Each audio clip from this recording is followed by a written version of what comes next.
नमस्कार,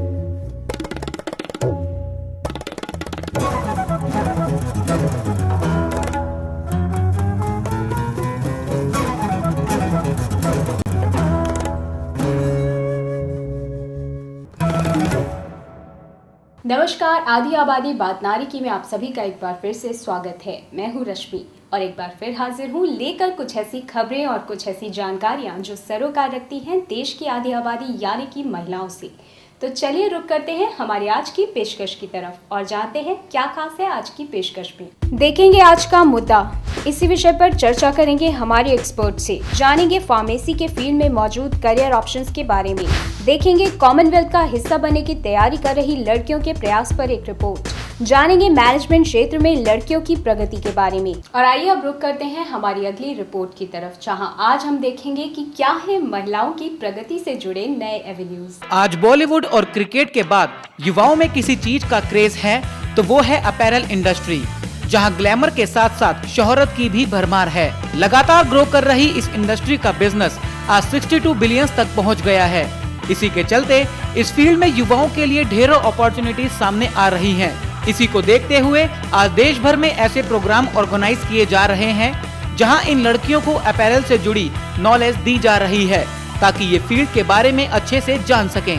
ऐसे ओरिएंटेशन वगैरह स्टूडेंट्स के लिए बहुत ज़रूरी है क्योंकि यहाँ पे हमें कोर्स के डिटेल्स और सब कुछ अच्छे से बताई जाती है। इस किस्म के ओरिएंटेशन प्रोग्राम बहुत ज़रूरी है क्योंकि बच्चों को जानना ज़रूरी है कि वो क्या सीखने वाले हैं। कितनी अलग अलग ब्रांड्स खुल रही हैं, इतने स्टोर्स हैं, इतने डिज़ाइनर्स हैं, इतने फॉरेन कंपनीज इंडिया में आ रहे हैं। आई सपोज इसका स्कोप बहुत ही ज़्यादा है।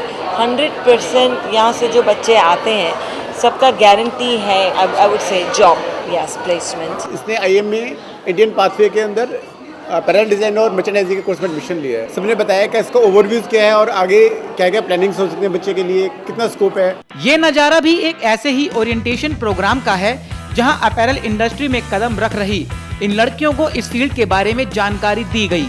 साथ ही प्रोग्राम में इंडस्ट्री से जुड़े कई दिग्गज लोगों ने भी शिरकत की, जिन्होंने स्टूडेंट से अपने एक्सपीरियंस शेयर किए और उन्हें फील्ड की बेसिक नॉलेज के बारे में भी बताया। डिज़ाइन एक ऐसी चीज़ है जो हर एक चीज़ को टच करती है और वो मोमेंटम इंडिया से आ रहा है, ये सुनामी आने वाली है। इंडिया के पास एक ऐसी चीज़ है, एक ऐसा वैल्यू ऐड है जिसका कोई मुकाबला नहीं है। वो वैल्यू ऐड है इंडिया का आर्ट्स और क्राफ्ट, और ये आर्ट कहीं भी किसी पार्ट ऑफ द वर्ल्ड में नहीं होती है।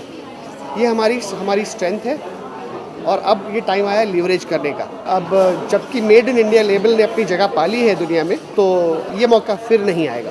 मेरा ड्रीम जो है वो एज अ डिज़ाइनर है, तो मुझे खुद प्रोडक्शन है। तो जो एक्सपोर्टर्स आए थे अंदर, उन्होंने जो बताया एक्सपोर्ट के बारे में और बाकी जो एज अ डिज़ाइनर वर्क के बारे में, तो मुझे उससे कुछ बहुत अच्छी नॉलेज मिली और कुछ पता लगा कि कैसे प्रैक्टिकली वर्क किया जाता है। विमेन तो इसका बैकबोन है बिकॉज उसको एम्ब्रॉयडरी आती है और बहुत सारे वैल्यू एडिशन आती है। सो हम लोग उनको शिक्षण देके इस इंडस्ट्री में लाने के लिए कोशिश करते हैं। उनका न्यूट्रिशन और एक लाइफ का एक सिस्टमैटिक इम्प्रूवमेंट होने के लिए हम कोशिश कर रहे हैं। और विमेन वर्कफोर्स इस सदर्न रीजन में पूरा विमेन वर्कफोर्स ज़्यादा है, इन मिक्स्ड वर्कफोर्स है in northern region, but women का वर्कफोर्स हम हमेशा 50-60% के ऊपर आप विमेन वर्कफोर्स ही मिलेगा इस सेक्टर में। स्टूडेंट्स बहुत अलग अलग बैकग्राउंड से आते हैं, उनको सबको असिमिलेट करके एक स्ट्रीम में लाना, एक थॉट प्रोसेस बनाना उनका कि वेदर आप चाहे मैनेजमेंट में हो, फैशन में हो, जिसमें भी हो, ये आपकी इंडस्ट्री होने वाली है। So orientation is like that कि आपके दिमाग को ओरिएंट कर दिया गया towards this program and this industry. 35 million people are working in this industry, right? And similar number are required in the time to come. तो इसका मतलब है कि स्कोप तो अनलिमिटेड है, तो इसलिए उसमें कोई मेरे ख्याल से कोई प्रॉब्लम ही नहीं है। और सेकंड लार्जेस्ट इंडस्ट्री है ये, जो एग्रीकल्चर के बाद में है। तो एटलीस्ट आप देखेंगे तो वही प्रोग्राम है कि जैसे बिजनेस और कम्युनिकेशन का क्या स्कोप है फैशन इंडस्ट्री में, फैशन ब्रांडिंग का क्या स्कोप है, इंडस्ट्री किस तरीके से फ्यूचर की तरफ आगे जाने वाली है। आज किसी भी फील्ड में आगे बढ़ने के लिए प्रैक्टिकल नॉलेज का होना जरूरी है। ऐसे में इन प्रोग्राम्स की अहमियत और भी अधिक बढ़ जाती है, जहां स्टूडेंट्स को इंडस्ट्री के बारे में जानने का मौका तो मिलता ही है, साथ ही उनके गेट टुगेदर का भी अच्छा जरिया साबित होता है। इसके अलावा इससे स्टूडेंट्स की कम्युनिकेशन स्किल और उनकी पर्सनैलिटी भी ग्रूम होती है। 99% ज़रूरी है। कम्युनिकेशन स्किल्स आपकी और आपकी पर्सनैलिटी, आपका way of talking, way of dressing, सब बहुत मैटर करता है इस फील्ड में आने के। This is glamour field. आज एग्रीकल्चर के बाद हम सेकंड लार्जेस्ट एम्प्लॉयर क्रिएटर है कंट्री में। एग्रीकल्चर नंबर 1 है और बाद में आता है अपैरल। मैं एक उदाहरण सबको देता हूँ कि गुड़गांव में आपके हुंडई मोटर्स की कंपनी है जिसका टर्नओवर 24,000 करोड़ है और वो सिर्फ 30,000 वर्कर काम करते हैं वहाँ पे।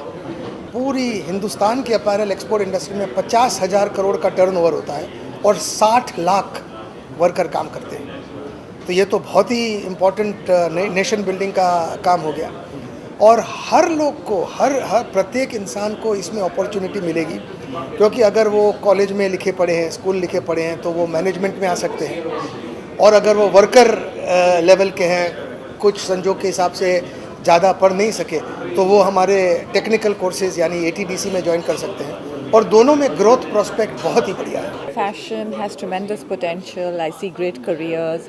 I see the growing young population wanting to buy and consume more of fashion. Almost 30 to 40% of the total employees of the garment industry consists of women.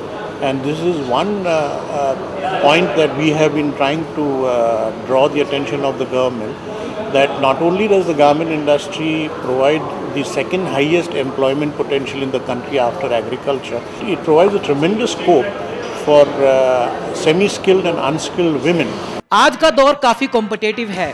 ऐसे में स्टूडेंट्स का इंडस्ट्री से अप टू डेट होना बहुत जरूरी है, क्योंकि आने वाले समय में इन युवाओं को फैशन इंडस्ट्री की बागडोर संभालनी है।